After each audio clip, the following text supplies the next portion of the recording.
kush ka dhënë kontribute mund nga bëjë dhe herën e dytë, e treta pastaj e ndan. Pra Elisa Spiropali ka dhe vit kuqe ndryshe përjashtohet. Edi Rama komentoi për herë të parë debatet e fundit brenda Partisë Socialiste, gjatë një bashkëbisedimi me botuesin Nikol Lesi, ku u diskutuan edhe qëndrimet e Elisa Spiropalit dhe Erion Braçes.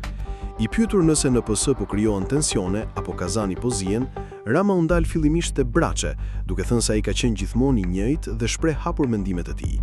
Sipas tij, nuk ka asgjë të pazakont në sjelljen e deputetit socialist, pasi ai mbetet besnik ndaj karakterit dhe mënyrës së vet të komunikimit. Kur Lesi përmendi edhe reagimet e Elisa Spiropalit, Rama minimizoi situatën dhe tha se nuk sheh ndonjë problem për t'u theksuar.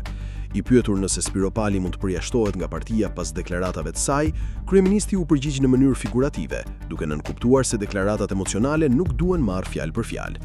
Ai shtoi se reagimet të tilla janë normale për sa kohë nuk kalohen vijat e kuqe.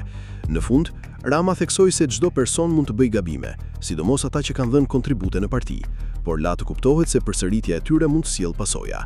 Ai shmangu komentet e mëtejshme duke mos dashur ta thellojë debatin publik.